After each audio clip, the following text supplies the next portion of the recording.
Après avoir abordé le relativement banal et classique chapitre des luxations antérieures de l'épaule, abordons désormais celui des luxations postérieures qui nous semble, sur un plan sémiologique, le plus passionnant dans les traumatismes de l'épaule. Contrairement à la luxation antérieure, bien évidemment, dans le cadre d'une luxation postérieure, c'est vers l'arrière que notre tête humérale va tomber. On voit ici l'antéversion relative de la glène. La tête se déporte vers l'arrière pour se placer contre la capsule postérieure. L'antéversion de la glène, comme le fait que la capsule articulaire postérieure est relativement tendue, explique la rareté de cette luxation postérieure en comparaison avec la luxation antérieure. Elle représenterait entre 2 et 5% des luxations d'épaule et nous pouvons retenir qu'elle est environ 25 fois moins fréquente que la luxation antérieure. Les mécanismes menant à cette luxation postérieure sont en fait également relativement rares. Le traumatisme est possible par chute sur un bras en abduction ou AVP. La luxation surviendra alors en association à une fracture de l'extrémité proximale de l'humérus dans un grand nombre de cas. Des contextes plus classiques doivent être connus, en particulier la crise d'épilepsie ou l'électrocution qui, par la tension musculaire ainsi générée, pourra propulser la tête vers l'arrière et mener à cette luxation. J'ai le souvenir, dans mon cursus d'interne, d'avoir voué une grande admiration à un chef de clinique de radiologie qui, devant une luxation postérieure inexpliquée chez un patient au réveil, avait proposé le diagnostic de crise d'épilepsie pendant le sommeil, avait alors proposé un scanner centré sur le crâne pour trouver malheureusement une lésion intracrânienne. Une grande particularité de cette luxation postérieure, en comparaison avec la luxation antérieure, est le caractère frustre des symptômes cliniques.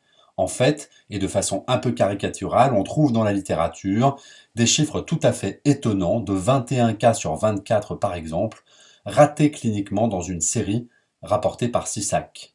Ces chiffres sont certainement sujets à discussion car ils dépendent en fait de l'expérience du clinicien, mais globalement, la luxation se faisant vers l'arrière, la grosseur générée par la tête sera nettement moins visible que si elle est antérieure et qu'elle comble le sillon delto-pectoral en particulier. Elle sera d'autant moins visible que les patients seront musclés ou obèses. En fait, c'est plus sur une vue supérieure de l'épaule que vous verrez la symétrie avec le côté contralatéral que sur une inspection directe par voie antérieure ou postérieure. Une particularité notoire est que les patients ont dans ces contextes l'épaule figée en rotation médiale avec impossibilité de réaliser une rotation latérale, que ce soit de façon active ou passive. On rappellera toutefois que cette position en rotation médiale est un grand classique assez peu spécifique en fait chez tous les patients traumatisés de l'épaule et que ces tentatives de manœuvre en rotation externe passive ne se feront qu'après avoir vérifié l'absence de fracture associée. Si ce diagnostic est en fait classiquement très difficile sur un plan clinique, il n'en est pas moins difficile sur des radiographies. Si l'on regarde cette image et qu'on manque un peu d'expérience, on pourra constater que l'épaule est en rotation médiale. Le tubercule mineur se projette en fait effectivement de façon tangentielle sur le versant médial de l'os. On pourra considérer que cette épaule est en rotation, ainsi parce que le patient est douloureux. Si l'on manque aussi un peu d'expérience, qu'on n'a pas des critères précis d'analyse de nos clichés, on pourra encore une fois considérer que le patient est douloureux en rotation médiale de l'épaule, qu'il n'existe pas de fracture de la grosse tubérosité ou de la clavicule distale ou de la glène. Pour autant, on passera complètement à côté de ce diagnostic.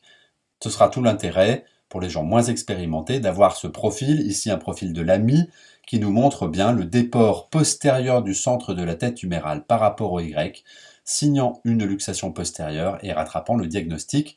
Une vue verticale de type Garce, Bloom-Obata ou un profil accélère aurait fait le même travail.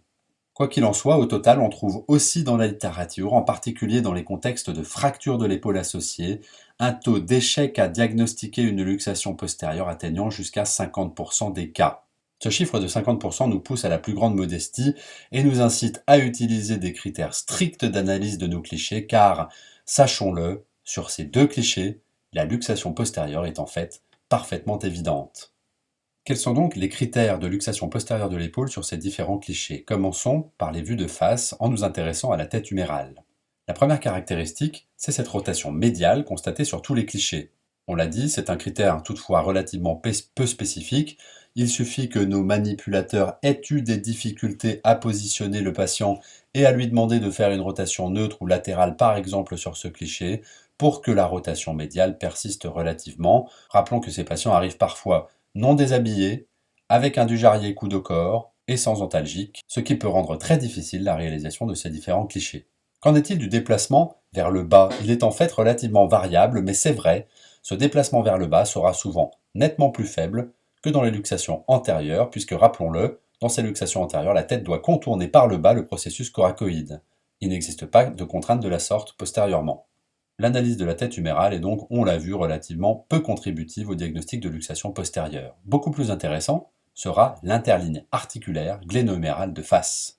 Nous l'avons vu dans le module dédié aux incidences radiographiques de face de l'épaule. Un cliché en double obliquité doit absolument enfiler parfaitement notre glène pour transformer un ovale en une ligne d'orientation verticale. La règle, on l'a dit, est que sur un cliché de la sorte, en double obliquité, nous devons obligatoirement, si la glène est enfilée, et donc sous forme d'une ligne, parfaitement voir à travers l'interligne gléno-humérale. Dans le cas présent, la ligne est parfaitement enfilée, la glène est parfaitement enfilée, il est donc parfaitement anormal de ne pas voir à travers cette interligne. C'est le signe d'une luxation dont la direction sera à préciser. Qu'aurons-nous désormais sur cette vue de face en AP strict, qui est en fait la vue beaucoup plus facile à obtenir et que nous aurons en fait quasiment systématiquement parce que l'épaule est souvent en rotation médiale, bras en écharpe, et parce que une vue en AP strict est plus facile à obtenir qu'une vue enfilant parfaitement notre glène. La première chose à faire mentalement sur cette image sera de contourer notre glène mentalement pour en définir les contours antérieurs. Quelle est où est la marge antérieure de notre glène? Celle-ci doit rester parallèle à notre tête humérale, tandis que la cavité glénoïdienne ainsi contourée, antérieurement et postérieurement, doit être comblée par notre tête humérale. C'est tout le contraire que l'on voit ici, puisque si l'on contourne notre glène antérieurement, on va constater d'une part que notre glène est en fait vide, c'est le signe de la cavité glénoïdienne vide. Il y a une perte du parallélisme avec la surface ou le bord médial de notre tête humérale, tandis que si l'on souhaite le quantifier, une distance confortable, largement supérieure aux 4 à 6 mm autorisés est constatée. On considère qu'elle dépasse les 8 mm dans les luxations postérieures de l'épaule. Ainsi, un cliché qui initialement pouvait nous paraître relativement normal devient parfaitement anormal dès lors que l'on a contouré le bord antérieur de la glène ainsi que le bord postérieur et qu'on a constaté qu'il existait à la fois une vacuité de cette cavité, une perte du parallélisme et une augmentation naturelle de la distance bord antérieur de glène, humérus. On l'a dit, dans les situations difficiles, eh bien, l'incidence de profil ou l'incidence verticale servira de juge de paix. En France, le profil de l'AMI est très largement utilisé. On compare où est le centre de notre glène de profil et le centre de notre tête humérale. Ce décalage postérieur, c'est-à-dire cet éloignement des côtes, signe la direction postérieure de cette luxation. Et nous vous remontrons un cliché de profil de l'AMI parfaitement normal dans lequel le centre de la tête et le centre de la glène, c'est-à-dire le centre du Y, sont parfaitement superposés. L'objectif des radiographies sera bien entendu de signer l'existence d'une luxation postérieure de l'épaule à ne surtout pas méconnaître compte tenu de ses conséquences tout à fait catastrophiques. Le deuxième but de ces radiographies, comme toujours, sera de rechercher une fracture qui pourra survenir en différents points. Remontrons ces clichés de physiopathologie de la luxation postérieure pour vous faire constater qu'il existe, comme dans les luxations antérieures, une impaction naturelle de notre tête humérale antérieure et du rebord postérieur de la glène, menant à ces lésions de fracture postérieure de glène et de lésions de Hill-Sachs inversées, qu'on appelle parfois l'encoche de McLaughlin. Sur des clichés radiographiques, les lésions de glène postérieure seront en fait d'approche un peu difficile, mais on pourra les voir. Sur des clichés radiographiques, l'analyse d'une lésion de la glène postérieure sera beaucoup plus facile après réduction, lorsque vous verrez de nouveau à travers l'interligne, que lors de l'accident. En voici l'illustration avec un patient porteur d'une luxation postérieure de l'épaule manifeste. Sur cette incidence en double obliquité, l'interligne gléno-humérale qui devait être visible ne l'est absolument pas. La tête s'est manifestement déportée vers l'arrière. Il existe d'importantes superpositions, mais on peut peut-être suspecter une perte du contour postérieur de notre glène, douteuse lors de la luxation, mais apparaissant nettement plus évidente après réduction. Le deuxième type de fracture que nous pourrons rencontrer, nous venons de l'évoquer, est cette encoche de Hill-Sachs inversée qui correspond à l'impaction contre la marge postérieure de la glène de notre tête humérale antérieure, procurant ce genre d'image d'impaction spongieuse d'orientation verticale, apparaissant sous forme de ce qui a été décrit comme un double contour de la tête humérale. Cette image est évidente sur les différents clichés.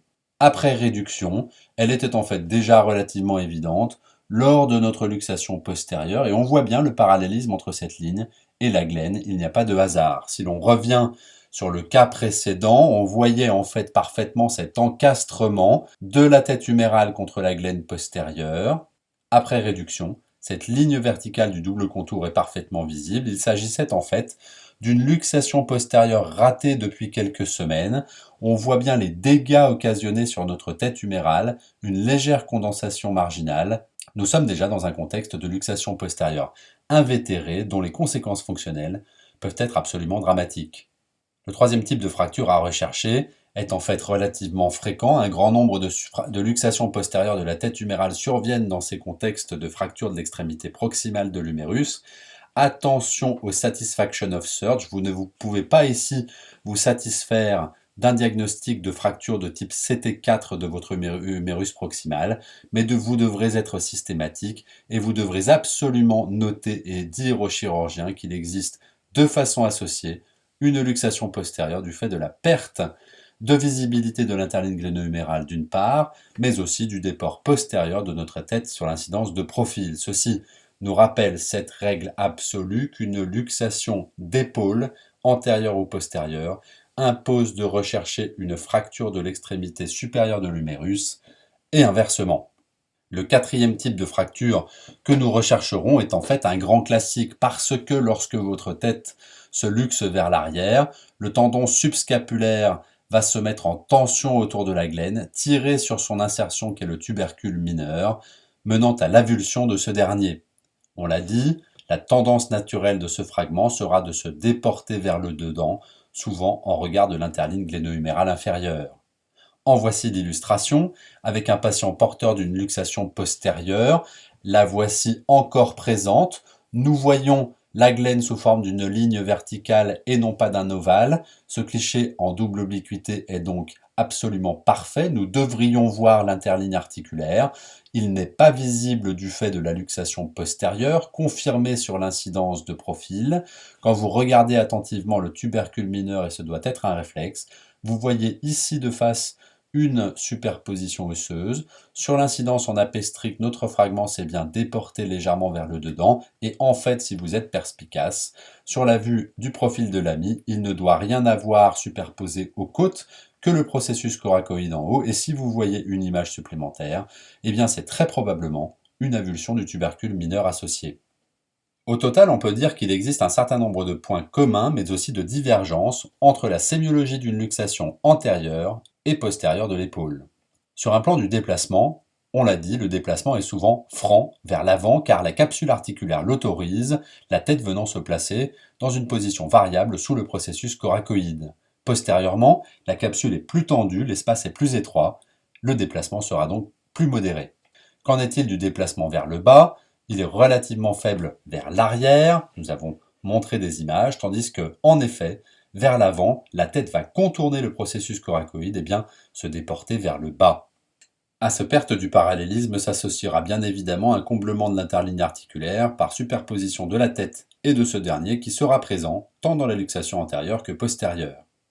Dans les deux directions de luxation, il existera bien une impaction du tissu spongieux de la tête humérale contre un rebord de la glène. Cette impaction sera postérieure et latérale, elle prendra un aspect vertical sur le tubercule majeur et sera visible en tangence, en particulier en rotation médiale de l'épaule. En revanche, l'encoche dite de Hill-Sachs inversée sera antérieure à la tête humérale se verra plutôt à proximité de la surface de cette dernière sur le versant médial de la tête et sera plus visible sur une rotation neutre ou latérale que sur une rotation médiale. Bien entendu, on l'a déjà dit, le juge de paix dans ces différentes luxations sera toujours le profil de l'ami ou une incidence verticale qui nous signifiera dans quelle direction la tête est partie, en direction des côtes vers l'avant dans la luxation antérieure et en direction opposée aux côtes sur un profil de l'ami dans la luxation postérieure. Pour terminer, il existe un dernier petit point sémiologique intéressant et que je dois à mon maître, le docteur Daniel Raymond Tremblay du CHU de Montréal. Une façon simple sur des vues antérieures de définir la direction de la luxation consiste à comparer la position de la tête humérale relativement aux côtes sur une vue en double obliquité dans un premier temps, puis sur la vue en AP strict dans un second temps. En voici la démonstration. Voici une vue en double obliquité. Notre centre de la glène et notre marge antérieure de la glène sont parfaitement superposés. C'est le but. Voici la vue en AP strict. On comprendra bien que les deux points vont se désuperposer, la marge antérieure de la glène et toute structure antérieure en fait se déportant vers le dedans en direction des côtes. A l'inverse, si l'on se concentre sur le bord postérieur de la glène, sur notre vue en double obliquité, celle-ci sera superposée au centre de la glène, mais sur une vue en AP strict, eh bien notre marge postérieure de la glène, ou en fait toute structure postérieure, aura tendance à se déporter vers le dehors, c'est-à-dire à s'éloigner des côtes. Si l'on applique ceci aux luxations, eh bien regardons une luxation antérieure de l'épaule, la tête est bien luxée vers l'avant par rapport à la glène. En voici l'aspect sur une vue en double obliquité et en voici l'aspect sur une vue en AP strict. Bien entendu, la tête étant luxée vers l'avant, elle aura tendance lors de la bascule de la glène à 45 degrés que l'on a en AP strict à déporter le centre de la tête vers le dedans, c'est-à-dire à rapprocher la tête humérale des côtes. Ainsi, si vous comparez très simplement cette vue en double obliquité parfaite et cette vue en AP strict, eh bien vous constatez que la tête s'est déportée sur l'AP strict vers les côtes. Il s'agit bien d'une luxation antérieure de façon tout à fait certaine. Si en revanche, vous regardez cette luxation postérieure, on comprendra qu'entre la double obliquité de face et la vue en AP strict de face, eh bien toute structure postérieure, et en particulier cette tête humérale, aura tendance à se déporter vers le dehors sur ce second cliché.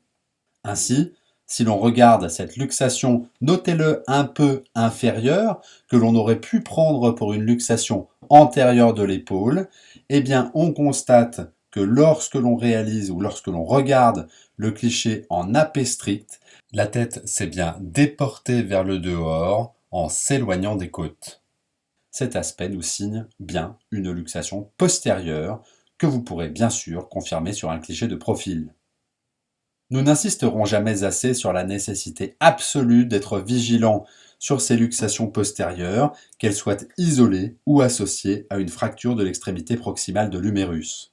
La méconnaissance de ces luxations n'est en fait pas si rare et mène à cette situation catastrophique d'une luxation postérieure invétérée qui, comme la luxation antérieure, mènera rapidement à l'engrainement des surfaces articulaires humérales et scapulaires, avec développement d'une arthrose précoce et rapide, mettant en jeu le pronostic fonctionnel, comme chez cette patiente, ayant subi une chute il y a quelques semaines, démente, exprimant mal ses symptômes. Des radiographies de mauvaise qualité réalisées initialement n'avaient pas permis de faire ce diagnostic, on l'a dit, frustre cliniquement. La patiente a donc été renvoyée chez elle pour revenir 3 mois plus tard avec une épaule bloquée et des radiographies très rapidement catastrophiques. Le traitement est très difficile dans ce contexte. Au total, le premier point fort à retenir est que les luxations postérieures de l'épaule sont les lésions les plus facilement ratées, tant cliniquement que sur des radiographies, en traumatologie du membre supérieur. Il convient donc d'être extrêmement vigilant. Le second point fort à retenir est que pour éviter de les rater, il faut imposer une rigueur absolue de réalisation des clichés d'épaule aux urgences en motivant nos équipes de manipulateurs, et ce quel que soit le contexte clinique du patient. Le troisième point fort à retenir de ce module est que la détection des luxations postérieures impose également de la part du radiologue une rigueur absolue, la recherche d'une luxation postérieure méconnue devant être systématique devant tout cliché de l'épaule. Dans le prochain module, nous nous intéresserons au vaste et pas si difficile chapitre des fractures de l'extrémité proximale de l'humérus. Je vous remercie de votre attention.